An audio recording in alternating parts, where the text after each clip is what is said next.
ಸಂಸ್ಥೆಯ ಏಳಿಗೆಯೇ ನನ್ನ ಮೂಲ ಗುರಿಯಾಗಿದೆ.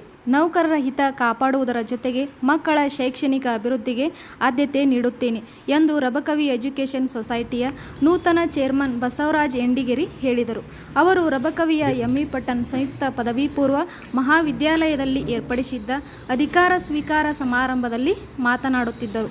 ಶಿಕ್ಷಕರು ತಮಗೆ ಯಾವುದೇ ಸಮಸ್ಯೆ ಇದ್ದರೂ ನಿಸ್ಸಂಕೋಚವಾಗಿ ಹಂಚಿಕೊಳ್ಳಬೇಕು. ತಮ್ಮ ಕೋರಿಕೆಯಂತೆ ಕಲಿಕೋಪಕರಣಗಳನ್ನು ಸಂಸ್ಥೆ ಒದಗಿಸುತ್ತದೆ ಎಂದು ಅವರು ಹೇಳಿದರು. ನಿವೃತ್ತ ಉಪನ್ಯಾಸಕರು ಹಾಗೂ ನಿರ್ದೇಶಕರಾದ ಪ್ರೊಫೆಸರ್ ಎಂ.ಎಸ್. ಬದಾಮಿ ಮಾತನಾಡುತ್ತಾ, ಹಣ ಖರ್ಚು ಮಾಡಿದಷ್ಟು ಕಡಿಮೆಯಾಗುತ್ತದೆ, ವಿದ್ಯೆ ಹಂಚಿದಷ್ಟು ಹೆಚ್ಚಾಗುತ್ತದೆ. ಪ್ರತಿಯೊಬ್ಬ ವಿದ್ಯಾರ್ಥಿಗಳ ಕಡೆಗೂ ಶಿಕ್ಷಕರು ಗಮನಹರಿಸಬೇಕು ಎಂದು ಹೇಳಿದರು. ನಿರ್ದೇಶಕರಾದ ಚಿದಾನಂದ ಗಾಳಿ ಮಾತನಾಡುತ್ತಾ, ಆಡಳಿತ ಮಂಡಳಿ ಮತ್ತು ಸಿಬ್ಬಂದಿ ಒಂದೇ ಕುಟುಂಬದ ಸದಸ್ಯರಿದ್ದಂತೆ ಒಟ್ಟಾಗಿ ಸೇರಿ ಒಮ್ಮತದಿಂದ ಶ್ರಮಿಸಿದಾಗ ವಿದ್ಯಾರ್ಥಿಗಳ ಏಳಿಗೆಯಾಗುತ್ತದೆ ಎಂದರು. ಕಾರ್ಯಕ್ರಮವನ್ನು ಯಶವಂತ್ ವಾಜಂತ್ರಿ ನಿರ್ವಹಿಸಿದರು.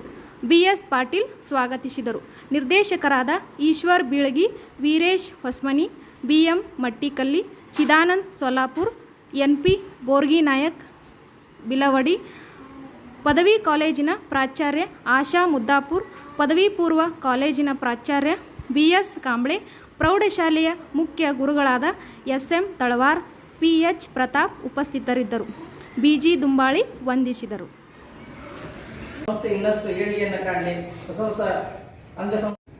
ಅಧಿಕಾರವನ್ನು ಚೇರ್ಮನ್ರಾಗಿ ಅಧಿಕಾರವನ್ನು ಸ್ವೀಕರಿಸಿರ್ತಕ್ಕಂಥ ಶ್ರೀಯುತ ಬಿ.ಎಂ. ಎಂಡಿಗೇರಿ ಅವರನ್ನು ನಮ್ಮೆಲ್ಲರ ಪರವಾಗಿ ಮತ್ತೊಮ್ಮೆ ನಾನು ಅವರಿಗೆ ಅಭಿನಂದನೆಗಳನ್ನು ತಿಳಿಸ್ತಾ, ಇಲ್ಲಿವರೆಗೆ ಈ ಆಯ್ಕೆಯಾದ ಎಂಡಿಗೇರಿ ಅವರೇ, ವೇದಿಕೆ ಮೇಲೆ ಆಸೀನರಾದ ಬೋರ್ಗಿ ನಾಯಕ್ ಅವರೇ, ಪ್ರಧಾನ ಸರ್ ಅವರೇ, ಅವರೇ,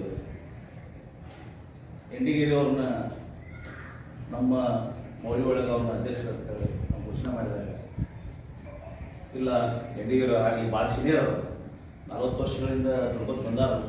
ಅವ್ರಿಗೆ ನಾವು ಒಂದು ಉದ್ಯೋಗಿಗಳಿದ್ದಾರೆ, ನಾನು ಕೂಡ ಉದ್ಯೋಗ ಮಾಡಿದವರ ಮುಖಗಳು ಕೆಲವರು ಹೊಸ ಅನಿಸ್ತಾರೆ. ಹೆಣ್ಮಕ್ಳು ಸಂಖ್ಯೆ ಇಷ್ಟ ಇದ್ರು ನನಗೆ ಗೊತ್ತಿದ್ದಿಲ್ಲ. 4-5 ಮಂದಿ ದಟ್ಟ ನನ್ನ ಪರಿಚಯ ಇದ್ದ, ಮತ್ತು ಕೆಲವರು ಕೂಡ ಹೊಸ ಈಗ ಬಂದಾಗ ಒಟ್ಟು ರಾಜಕಾರಣಿಗಳು ಭಾಷಣ ಮಾಡೋದ್ರಿಂದ ಏನು ಹೇಳ್ತಾರಂದ್ರೆ, ಶಿಕ್ಷಕರು ಒಳ್ಳೆಯ ಗುಣಮಟ್ಟದ ಶಿಕ್ಷಣ ಕೊಡಲಿ. ಮೊನ್ನೆ ಪೇಪರ್ನಾಗಿತ್ತು ನೋಡಿದ್ರೆ ಸಮಾಜದಾಗೆಲ್ಲ, ಶಿಕ್ಷಕರು ಒಳ್ಳೆ ಗುಣಮಟ್ಟದ ಶಿಕ್ಷಣ ಕೊಡಲಿ. ಅವ್ರನ್ನ ಕೇಳಿ ಗುಣಮಟ್ಟದ ಶಿಕ್ಷಣ ಅಂದ್ರೆ ಏನು ಉತ್ತರ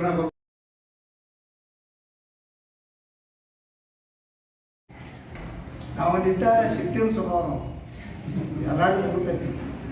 ಅದು ನೀವು ತಿಳ್ಕೊಳಕ್ಕೆ ಹೋಗ್ಬೇಡಿ. ಆದ್ರೆ ಇದು ಸಿಟ್ಲೆ ಮಾತಾಡ್ಕೊಂಡು ಮರುಸ ಎಲ್ಲರೂ ಕೂಡಿ ಸರಳ ಇರ್ಕೊಂಡು ಅದು ಅವ್ರಿಟ್ಟ ಹುಟ್ಟು ಸ್ವಭಾವ. ಎರಡನೇದಪ್ಪ ಅಂದ್ರೆ, ಈಗಾಗಲೇ ನಾವು ನಡ್ಕೊತ ಬಂದಾವ ಈಗೇನು ಕಾರ್ಯಕ್ರಮ ನೀವು ಸ್ಕೂಲ್ನಾಗ ಹುಡುಗರು ಮಕ್ಕಳ ಕಲಿಸ್ತಾರೆ, ಹೇಳ್ತೀರಿ ಕೇಳ್ತೀರಿ ಎಲ್ಲ ಮಾಡ್ತಿದ್ವು. ಇದೇಗ ಸರ್ ಬಂದು ಕೂಡ್ತೀವಿ ಅಂತಂದು ಕ್ಲಾಸಿಗೆ ನಾನು ಒಂದು ಕ್ಲಾಸ್ ಕೂಡ್ತಿದ್ದೆ, ತೆಲಿ ಸರ್ ಕ್ಲಾಸಿಗೆ ಹೋಗೋ ಟೈಮ್ದಾಗ ಅವ್ರು ನನ್ನ ಪರ್ಮಿಷನ್ ಇದೆ, ನೀವು ಹೆಂಗೆ ಒಳಗೆ ಬಂದ್ರಿ ಅಂತ ಕೇಳೋರು ತೆಲಿ ಸರ್. ಅವ್ರು ಟ್ಯೂಷನ್ ಹೇಳ್ತಿದ್ರು, ಮುಂದೆ ಕ್ಲಾಸ್ನಾಗ ಕಡಿಮೆ ಮಾಡೋಕ್ಕಾಗ್ತದೆ, ಟ್ಯೂಷನ್ ಕೊಟ್ಟು ಹಚ್ಕೊಟ್ಟು ಆ ಟೈಮ್ನಾಗ ಕ್ಲಾಸ್ನಾಗ ಹೆಂಗೆ ಹೇಳ್ತಾರೆ ಅಂತ ಕೇಳಕ್ಕೆ ನಾವು ಹೋಗಿದ್ವಿ. ನಾವು ಅಂತೂ ಮಟ್ಟಿಕಲಿ ಸರ್ ಅಂತೂ ಎಲ್ಲರೂ ಕರ್ಕೊಂಡು ಕ್ಲಾಸ್ಗೆ ವಿಸಿಟ್ ಕೊಡಕ್ಕೆ ಹೋದ್ರೆ, ನಮ್ಮ ಪರ್ಮಿಷನ್ ನಾ ಅಡ್ವಾನ್ಸ್ ತರೋದು ನನ್ನ ಪರ್ಮಿಷನ್ ಇಲ್ಲ, ಒಳಗೆ ಕಾಲ ಈಗ ನಾವು ಏನು ಹೇಳ್ತೀವಿ, ಹೋಮ್ವರ್ಕ್ ನಾವು ಕೊಟ್ಟಿವ್ರು, ಅವ್ರ ತಾಯಿ ಅಲ್ಲಿ ಬಡ್ಕೊಳಕ್ಕಾಗ್ತಾಳ, ಇದನ್ನು ಮಾಡ್ತಮ್ಮ ನೀವು ಯಾಕಂದ್ರೆ ಬಿಗೆ ಹೆಚ್ಚಾರಂದ್ರೆ ಅವ್ರು ಅಲ್ಲಿ ಬಿಗೆ ಹೆಚ್ಚಿರ್ತಾರೆ. ಹುಡುಗರು ನಾಳೆ ಹೋಮ್ವರ್ಕ್ ಮಾಡಲಿಲ್ಲ ಅಂದ್ರೆ ಸರ್ ಅವನು ಬೇಯ್ತಾರೋ ಬಡಿತಾರೋ ತಲೆಯಾಗಿರ್ತಾರೆ. ಆ ವಿಧಾಗಿನ ನಾವು ಹೋಗಿಲ್ಲ. ಎಷ್ಟು ಆಟ ಕಲಿಸ್ತು ಅಟ್ಟ ಹೇಳ್ತೀವಿ, ಅಟ್ಟ ಬಿಡ್ತೀವಿ. ಅದು ಬೇಡ, ಹೋಮ್ವರ್ಕು ಲೋಡ್ ಕೊಡ್ರಿ ಹುಡುಗರು. ಯಾಕಂದ್ರೆ ಈಗ ಪಾಠದ ಈಗ ಅಂಥ ವ್ಯವಸ್ಥೆ ಭಾಳ ಕಡಿಮೆ, ಅದನ್ನು ಮಾಡಿಸ್ತು. ಅದು ಪಾಲಕರ ಮೀಟಿಂಗ್ ಕರೆದ ನಾ ಹೇಳ್ತೇನೆ ನಮಗೆ, ಯಾಕಂದ್ರೆ ಅವ್ರಿಗೂ ಮನವರಿಕೆ ಮಾಡಿ ಕೊಡ್ಬೇಕು, ಯಾವ ಟೈಮ್ ಹೇಳಬೇಕು ಏನು ಮಾಡೋದು. ಈ ವಿಷಯದಾಗ ಇನ್ನು ಎಲ್ಲರೂ ಕೂಡ ಒಂದೇ ಕುಟುಂಬ ಅನ್ನೋದು ಎಲ್ಲರೂ ಕೂಡ ಮಾಡ್ಕೊಂಡು ಹೋಗೋಣ. ಆದರೆ ನಾನು ಇನ್ನೊಂದು ರಿಕ್ವೆಸ್ಟ್ ನಮ್ಗೆ ಹೇಳೋದಾರ,